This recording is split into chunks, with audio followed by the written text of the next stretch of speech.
everybody, and welcome to NBA TV's Basketballography. I'm Andre Aldridge. Mention the name Willis Reed to any Knicks fan, and one moment always comes to mind. His inspiring performance in the 1970 finals when he limped onto the court for Game 7. And the grit and courage he displayed in that moment is what defined his entire career. Today we'll bring you the story of the Knicks Hall of Fame center. Growing up, Reed never dreamed he'd become a legend in the Big Apple.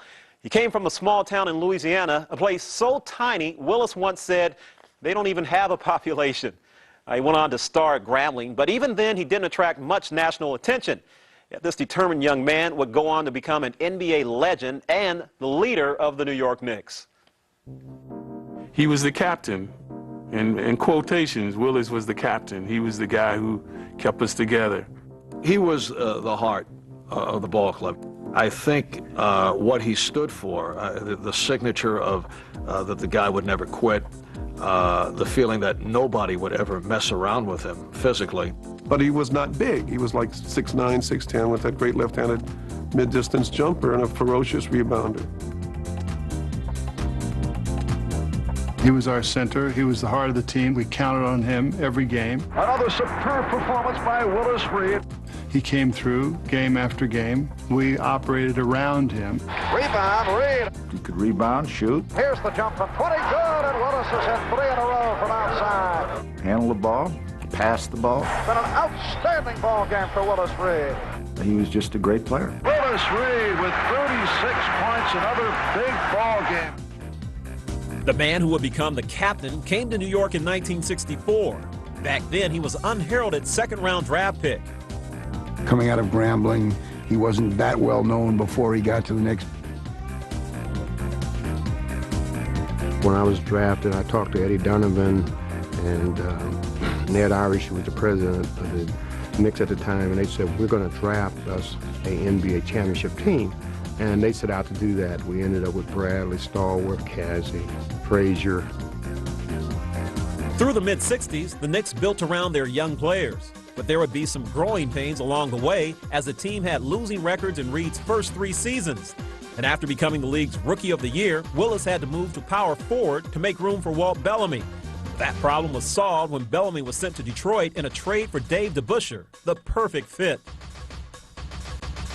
We created a different atmosphere in that we got a perimeter shooter in DeBusschere, a good defensive player, a guy who could handle the basketball and pass the basketball, and it kind of gave me a chance to play the middle of the floor pretty much by myself. That really let Willis move into the center position, and also we liked playing with each other, and everybody knew their role and shared it, and it made everything come together. Well, I thought that DeBusschere brought a tremendous amount of knowledge of the game.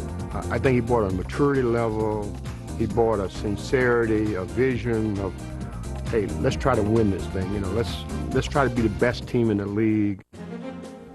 After the trade for DeBusschere, the Knicks went on a tear. They became a winner in the 1969 season with the offense in the steady hands of Walt Frazier. I think we really didn't start to come as a team until it was understood that Red gave the ball to Walter. He said, Clyde, this is your ball, this is your team, you run it. And Red's philosophy was open man. He didn't care who shot the ball, as long as we played together and we made sure that whoever was the guy who shot the ball was the player that was open, and you know, and everybody could live with that. So we were kind of a unique team. We were small at the forward and small at the center spot, but the quickness, the actual movement on the floor was better because we had guys who were pretty good basketball players and knew how to play. By now, Willis had emerged as one of the NBA's premier centers. In 1969, he averaged 21 points and 15 rebounds while making his 5th straight appearance in the All-Star game. The Knicks won 54 games that season and began building a buzz among New York sports fans.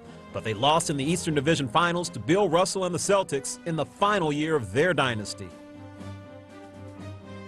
That was the turning point. If I can pinpoint any one moment, was that Friday night, rainy Friday night in Boston when we lost, when Clyde had the groin pull, and after that game we were in the locker room, it was all over, season's over, and DeBusschere saying, hey, we're going to win it next year, guys.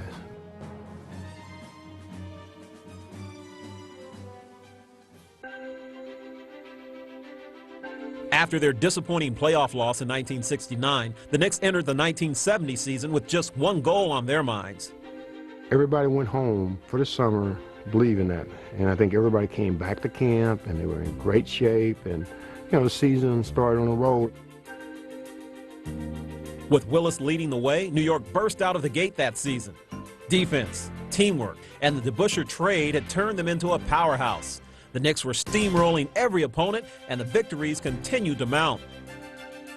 We always kind of played one game at a time, and we wouldn't worry about who we were going to play next week. We worried about the next opponent, and we just kind of took those games as they came and tried to go out every night and play the best we could.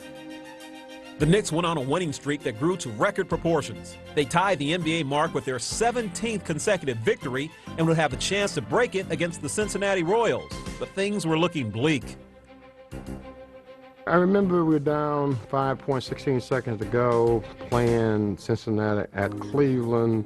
I believe Oscar had fouled out. Cousy comes on, he's player coach. I'm fouled, I go to the line, make the 2 free throws. So now we're down 3 with 16 seconds. They inbound the ball is stolen by DeBusschere. He drives in, dunks the ball. Put in by Dave DeBusschere, 105 to 104. Now we're down 1. We come back, there's a double team. They pass the ball inbound, double team with Van Arsdale, Tom Van Arsdale at half court, double teaming the ball. We come up with the ball, Clyde takes the ball down to the basket, in the lane, pulls up, shoot the ball, misses the ball, bounce back to him. He shoots again, get fouled. Knicks trail, 2 seconds to go, they trail by 1 point. It's tied. Fans, if this is pulled out, it will be one of the miracles of basketball. The Knicks come back. Hold on. Cincinnati will call timeout probably to get the ball in midcourt. He makes it. The Knicks go in front. They throw in. Reed in the net. Reed shoots. The ball game. Hold it. We have no official. It's over. Coach, that broke the record. Boston won 17 and we won 18, and we come home the next night. I think we got beat by Detroit. But the losses would be few and far between. The Knicks used their selfless style of play to dominate the league and captivate the fans of New York. I had never seen a sport that brought a city together. I thought everybody was truly Knicks fans. Because I used to talk to fans who wore the same thing, the games, ate at the same place, their rituals on game day were all the same. And everyone thought that they were doing their part to be a part of us winning. I mean, there were nights when Mike Reardon wasn't the sixth man, the fans were the sixth man. I mean, there were nights in Madison Square Garden, I mean, the floor would shake. I mean, it would be so loud you couldn't even hear. I mean, you had to scream in a guy's ear standing 3 inches from him in order to hear what he was saying. After a 60-win season, the Knicks rolled into the playoffs, and Reed was primed for his matchup with the Bucks' superstar center. I always felt Kareem Abdul-Jabbar was thoroughly intimidated by Willis Reed. I felt there was a little, like, I better give this guy space. There was always the feeling that you could get a punch in the mouth at any time. And with Reed anchoring the defense, New York landed the first blow, defeating Milwaukee at the Garden. They went on to capture the Eastern Division Finals, dispatching the Bucks in 5 games. The Knicks had made it to the championship round for the first time in 17 years, but the toughest test was yet to come. The powerful Lakers, featuring Wilt Chamberlain, Elgin Baylor, and Jerry West, were waiting in the NBA Finals. For the Knicks, this would be the ultimate test of their teamwork. They answered LA's star power with a cohesive unit, and Reed led the Knicks to a Game-1 victory with 37 points, 16 rebounds, and strong defense against Wilt. But the Lakers would battle back to even the series.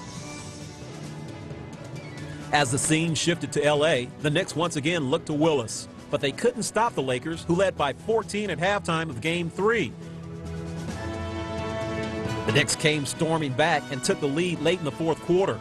LA responded behind Mr. Clutch, Jerry West, and the score was tied in the final seconds. 7, 6, 5, DeBusschere shoots, hit with 3 seconds to go. 2 seconds, 1 second, West throws it up. He makes it. West threw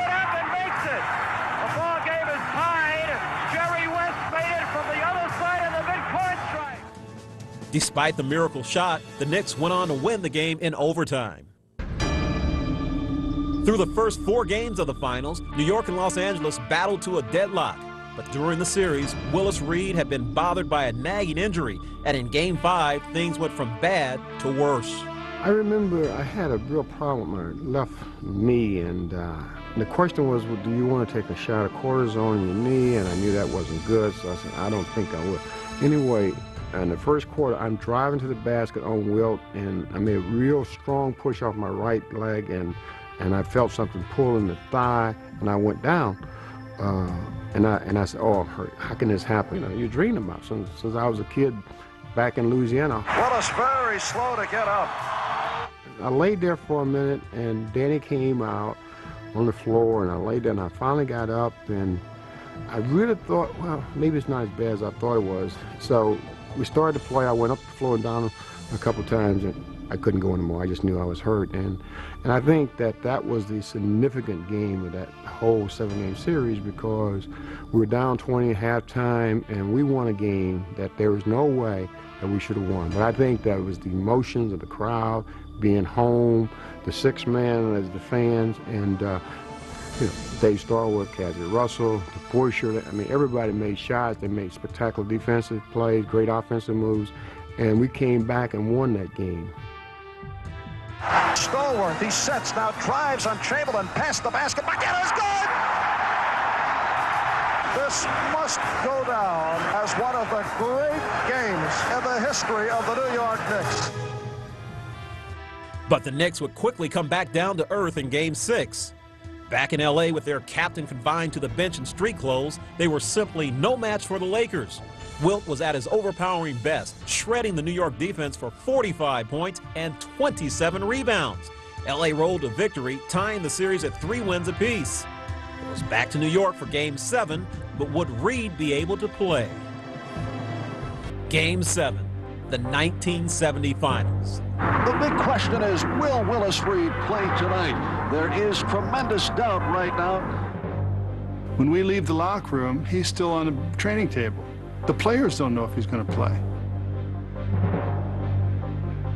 I remember just before we took the floor, I said to him, we only need you for a couple of minutes, big guy. And he said, if I get out there, I will. And this was something that we all wanted very badly. And I mean, you could see it. I mean, it was so close, you could touch it. You could reach out and it was there. Just one game. I mean, this is what I dreamed about as a high school kid. This is what I worked so hard for in college. Not only me, but everybody else in that locker room, the coaching staff. This is what the management talked about. You know, we want to win a championship. We're going to draft. We're going to win a championship here. And I thought that for me, not to go out there to try to be a part of that and try to do whatever I could, whatever that was, and I didn't know what it was, then I would be letting them down, and I would be letting myself down. And I wanted to fail. If I tried and failed, that's the way I wanted it. I didn't want to be a guy who didn't come out and show that he had the gut and the grits to be there. 19,500 fans here in New York City have yet to see Willis Reed at this hour of the evening. That was the moment to try. I mean, if I was going to fail, I wanted to fail there with the rest of our guys trying to get it done, and because that's the kind of team we had. And I thought that not to go out there to try to be a part of that, then I would be letting them down. We just had an announcement from the press row that Willis has just received 200 cc of cortisone. Now, I've had cortisone myself, and I think we see Willis coming out. Here he comes right now. 6'10" from Grambling. The captain of the Knicks, the most valuable player of the NBA. Here comes Willis. And the crowd is going wild. The crowd said, hey, everything's all right. The captain is here. We're going to win this game. I said, boy, this is a heck of a predicament to be in. Me on one leg to play against Will. I saw the whole Laker team standing around staring at this man. They stopped warming up. They stopped doing what they were doing to look and see how Willis was. Something told me then, man, that they're very concerned. We might have these guys. I avoided having any contact with them. I kind of went about doing my thing, totally absorbed in trying to make sure I didn't show that I was in pain and stuff, and wanted to make sure that I was very disciplined and very methodical in what I did, but made sure that I shot the ball well, and I didn't show that I was really limping and I was in a lot of pain. Court to Frazier, got it by West, left side of the lane, outside Reed, jumps from 20, yes! Barnett to Reed on the forecourt, right side from 20, jumps, yes! Willis has hit on his first two. I think the game was over when it happened. I think once I made those two shots at Madison Square Garden with the crowd and the fans and the significance of the game, I just think that from that point on, if there was ever any doubt in their mind, you know, there was no doubt. I mean, I didn't score any more points, but I mean, I think from that point on, Clyde and DeVorsher and the rest of the guys, they just took over and they played a phenomenal game. Playing on sheer will and determination, Willis hobbled his way through the rest of the first half, and his courageous effort inspired the entire team. The Knicks stampeded the Lakers, rolling to a 27-point lead at halftime. Reed's night was through, and his teammates took over from there. New York went on to win its first ever NBA championship, and the memory was etched in Willis's mind. I think that was one of those times when all those years of playing basketball, when everybody said, man, we got to come up with a great effort and we got to get it done tonight. There was nothing in the world that any of us wanted more than to become the NBA champions, and that was one of those superb efforts, and I think that was the game, and I think the fans, that was an unbelievable game. Center court, Frazier as the crowd on its feet roaring. Frazier, top of the key, outside the Busher, in the corner, Frazier, he drives to Barnett for a jump, yes! The Knicks are hugging each other on the bench, confetti from the mezzanine area here at Madison Square Garden. The New York Knickerbockers have won the 1969-70 World Championship of Basketball. The New York Knicks are the world champions. I really believe that this was fate and destiny. I think it was our time to be champions, and we had done all the things to be there, and the organization, the franchise had done the right things, and it was our moment in time. Willis Reed was a 7-time All-Star, a league MVP, an All-Star Game MVP, but he wasn't driven by individual glory. Once you've had the All-Star status and you're making money and you're, one of the best in the league, the only thing left is to try to be a champion, and because then you've put your mark on the history of the game. By 1973, injuries had taken their toll on Willis, but he still led the Knicks back to the finals against the Lakers, and they would capture another NBA crown. Willis Reed, the Knicks captain, missed last year's championship playoff, but he was around this year to pick up the Most Valuable Player award. This year, it was the Knicks who would celebrate. The New York Knicks winning their second championship of all time, their second within 4 years, both coming at the expense of the Los Angeles Lakers.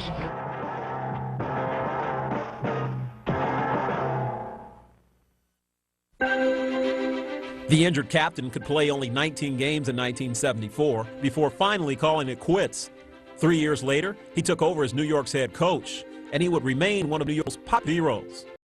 There's a tremendous involvement with fans, and that the crowd believed so much in you that, you couldn't let them down. You had to go out there and play sometime beyond you. For me, probably the greatest part of it. For 10 years, Willis been the heart and soul of the Knicks, leading the franchise to unprecedented heights. And in 1976, he was honored at Madison Square Garden, the first Knick to have his jersey retired. Ladies and gentlemen, one of the greatest players in basketball, Willis Reed.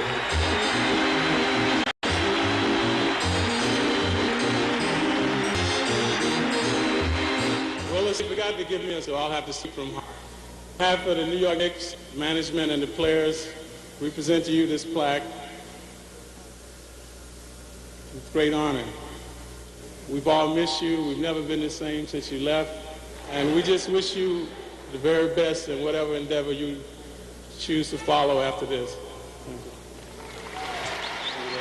It is indeed a pleasure to be the first to be numbered to be retired. I would like to come back hopefully to the next number that's retired by the New York Knicks. And I'd like to say it's been my pleasure. New York Knicks have meant a lot to me in my life, and thank you very much for being so real. Thank you. Thank you, Willis. Let's give him a real Madison Square Garden send-off. Willis Reed.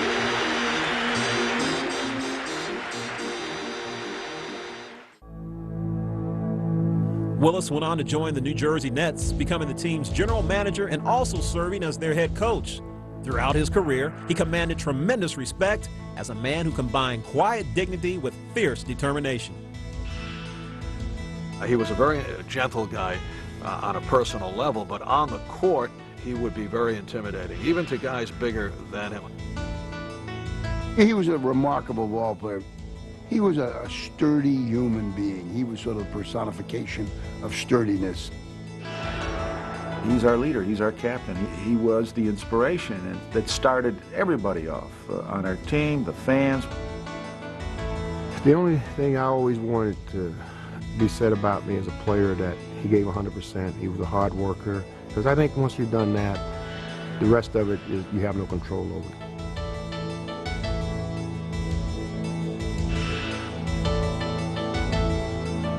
Few players have ever had a better single season than Willis Reed in 1970. He was the first player ever named MVP of the regular season, the All-Star game, and the finals. And of course, the season had a storybook ending, his dramatic entrance in Game 7 that lifted the Knicks to their first championship. Decades later, Willis said, "There's not a day that goes by that someone doesn't remind me of that game." Went on to become a Hall of Famer and one of the NBA's 50 greatest players. But to Knicks fans and his former teammates, he'll always be known simply as the captain. Well, that'll do it for today's show. Thanks for watching, and we'll see you next time right here on NBA TV Basketballography.